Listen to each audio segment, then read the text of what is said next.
The Bengals put on an absolute show the other day against the Ravens. Now listen to this stat because it's going to be the main point of this entire video, and these are going to be the stars of this film breakdown when we get to it. The Bengals are the first team in NFL history in the same season to have a 4,000-yard passer, a 1,000-yard rusher, and two 1,000-yard receivers, all under the age of 25. Now this is wild to me because in the NFL, someone's prime is roughly from the ages of 25 to 32, where this is their peak physical ability meets their peak mental capacity and experience with the game. And all of these numbers I just mentioned are already achieving are very normal thresholds that we use to determine what a really good season is. And when we get into the film, we're going to talk about Joe Mixon, Jamar Chase, and T. Higgins, but the star of the show is going to be Joe Burrow, the quarterback coming off of ACL surgery and is lighting it up this year. He just threw for 525 yards, 4 touchdowns, and 0 interceptions. So we're going to break down some film to see how good these guys are already and why they remind me so much of the Steelers of the mid-2010s and where I think the Bengals should go from here to improve into a regular playoff contender and eventually a Super Bowl contender. As of now, they sit at 9-6, leading a very tough division in football where they are currently 4-1, but let's get into the film.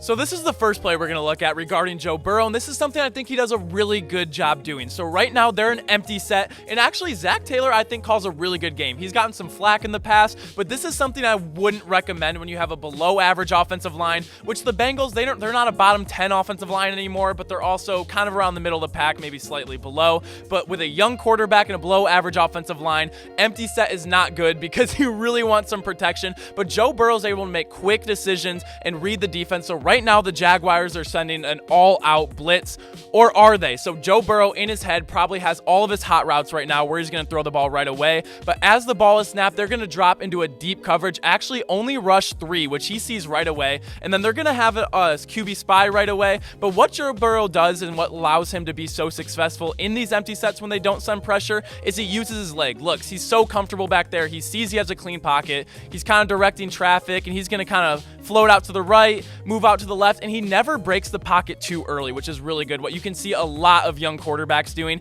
He uses his legs more like an Aaron Rodgers would, just to extend plays when you absolutely need to. Because when you think about the best quarterbacks in the NFL, you think of people like Drew Brees, Peyton Manning, Tom Brady.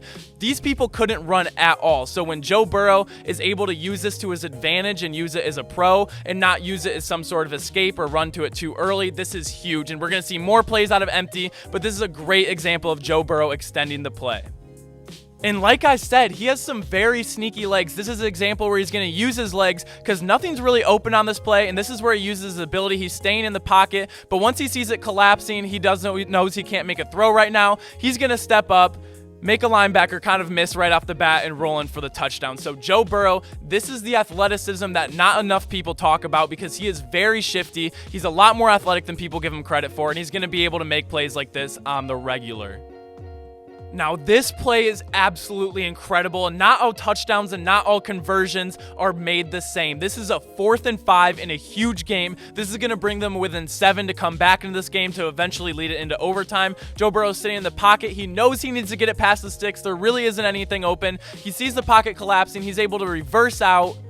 And I don't know how he has the spidey vision to know that the guy was on the ground right now, but look at this throw. This throw is so incredibly impressive. And we're going to watch the other angle of this. Look at where he throws this. The ball just floating in the air forever. Where is it going to go? There's Jamar Chase barely scraping the end. And we're not going to talk about Jamar Chase too much in this video. I'm going to pin the video right now where I do a full film breakdown just on Jamar Chase. So if you just want Jamar, go check out that video. But this is going to be that same exact play, but I want to show you how special this connection is already. So look at where he's going to wind up and throw this right here. Jamar Chase is rolling all the way to the left right now. He is running to the left in the back of the end zone. He throws it with anticipation that Jamar Chase is going to see it, run back, not step out of bounds, and get this. This is a huge 4th down conversion, the biggest play of the entire game. And it's also plays like these that make Joe Burrow not seem like a super young quarterback. So on this play, the Packers are only going to send 2. It looks like they're sending 4, but 2 of them are going to be dropping off. And right here, I would be screaming in a regular film analysis, just hit this guy going to get some open field. But more likely, this running back running in the flats, you can get the ball to him. But Joe Burrow is not a young quarterback. He understands the situation. He sees the lineman dropping off, and he knows he's going to have a ton of time to throw this. And in this situation, there's 50 seconds before half, so we know he's going to have a ton of time for for something to develop longer downfield because he needs to get bigger chunk plays, and he's able to step up, find his favorite target, Jamar Chase, streaking all the way down the field. We're throwing Jamar Chase a lot of love right now because he's not a ton in this film analysis, but he's able to make a great catch. Joe Burrow is able to capitalize on this. This is an enormous play before half on a really good Green Bay Packers team, and he's able to convert this because he knew the situation. He knew he was going to have a lot of time and something would be able to open up later down the field.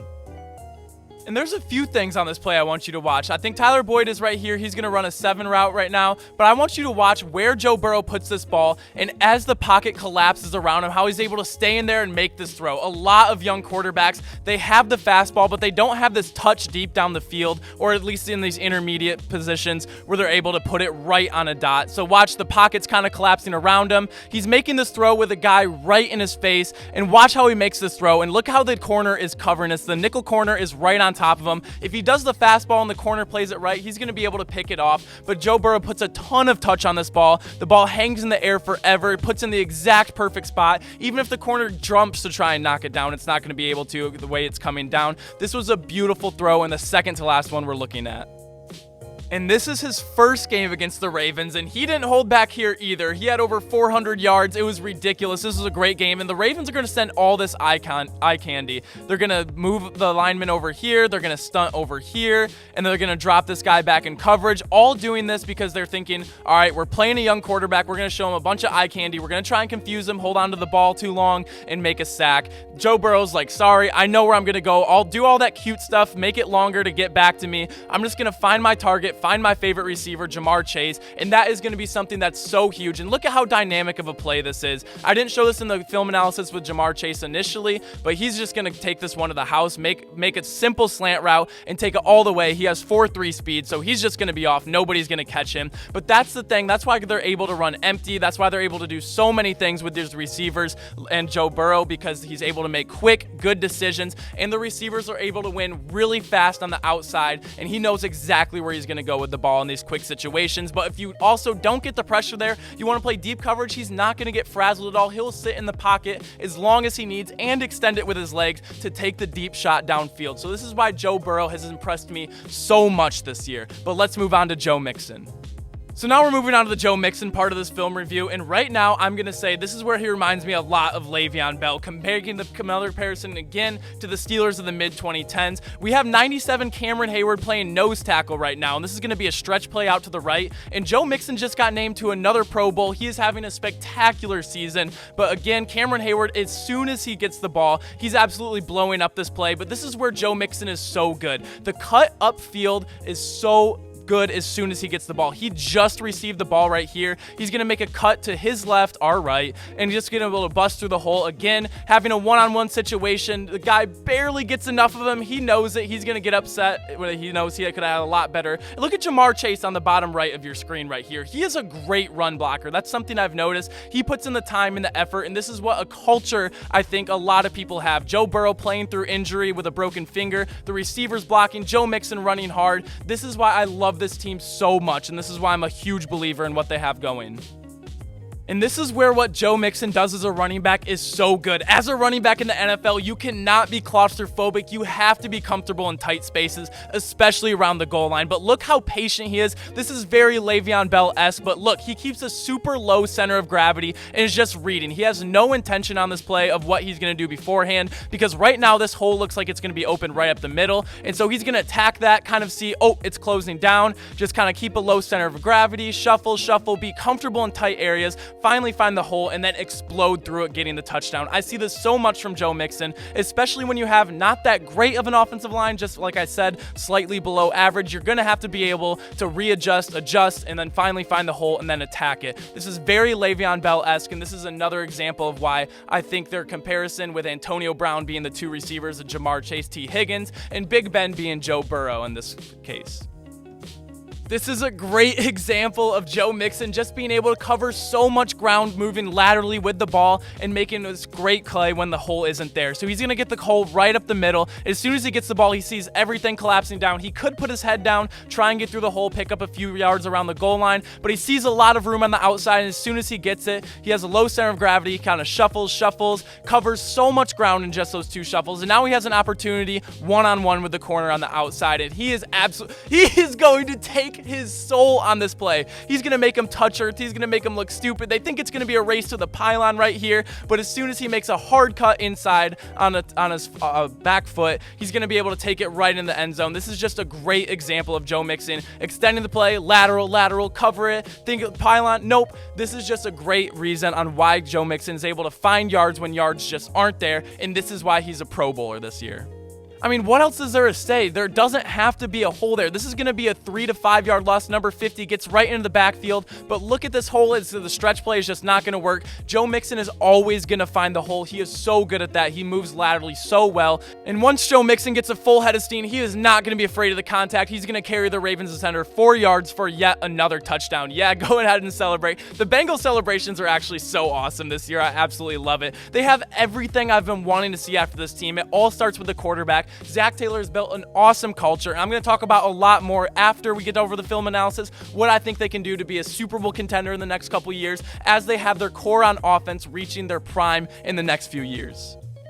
And Joe Mixon is just always going to keep his legs moving and stay low to the ground, read the hole, and actually this time it is here, and so he can hit it. He's not always looking for that home run play, and he's going to run over you. He doesn't even care if you're on his own team. He sees Jamar Chase getting all these headlines, having multiple touchdown games. He's probably a little sick of it, so he says, here, buddy, just get a little bit humbled right there. You're in my way running, and watch this. He gets wrapped up right here. 1, 2, 3, 4, 5 Raiders players are around him. He's not going to stop. He's going to keep low. He's going to keep churning his legs. He's already picked up 3 to 4 yards, picked up an extra 6 yards on this play just because of how hard he keeps running, never gives up on the play. A play is never dead. And actually, I think he picked up an extra 8 yards on this play, just keeping his legs going. And so now that is the end of our Joe Mixon film analysis. We are going to move on to T. Higgins.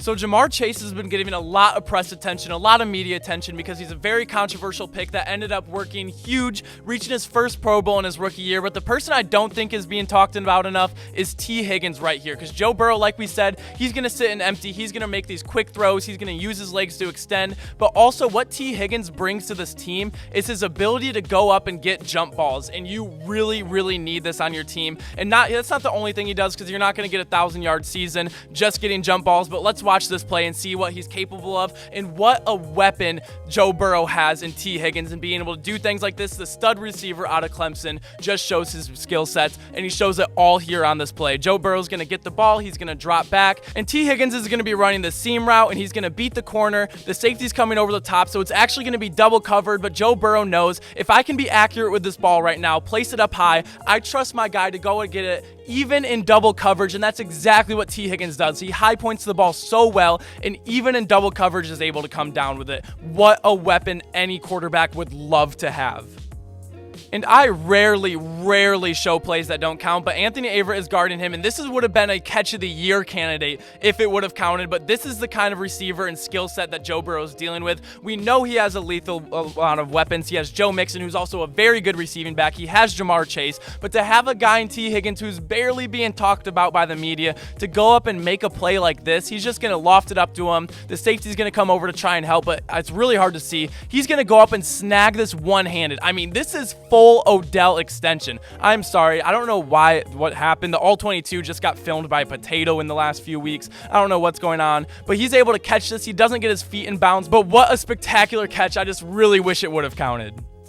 And again, we're going to see on this play, the cornerback does a great job capping on it, but one-on-one coverage, T. Higgins is just going to go up and beat a better athlete. And these are the spark kind of plays that are huge, completely game-changing, breaking plays for a defense when you just give up these long touchdowns. We've seen Jamar Chase do it so much this year, almost more than any other receiver in the entire NFL. They can just break plays wide open. You have Joe Mixon going for long runs, T. Higgins and Jamar Chase just being able to be a back-breaking duo for a defense to try and cover over the top, but they're also so crafty when they get into those empty sets and just being able to pick off the defense like we saw earlier.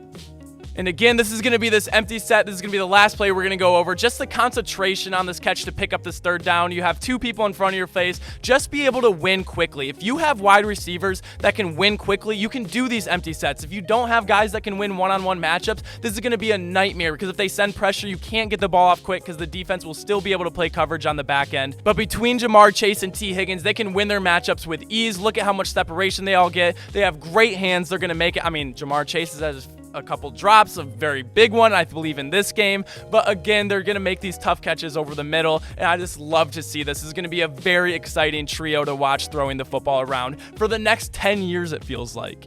And these four guys, all under the age of 25, are a huge reason that the Bengals are sitting at 9-6 and at the top of their division looking to make a playoff run. But I just don't think it's going to be a deep playoff run this year because they have a slightly below average offensive line and defense in general. So this is what I think they need to do. If they're resembling the Steelers of the mid-2010s, they have their core pieces on offense, and as we've seen in the past, you don't have to go out and get a receiver in the top 10 for them to be a huge impact. There's guys all over the field like a Deebo Samuel, a Tyler Lockett, a DK Metcalf. You're going to find people in the second, third, fourth round that you're going to be able to do, so I would not spend a first-round pick on a running back, a wide receiver, and obviously a quarterback in the years to come. You have your mix, you still need depth, but you have to go over and try and get these offensive linemen and beef up the defense and keep your core guys around them because you can realistically have them for the next 8, 9, 10 years. And then you can still go get depth at tight end, at wide receiver, at running back in the later rounds. Hopefully you find a diamond in the rough, but behind a better offensive line,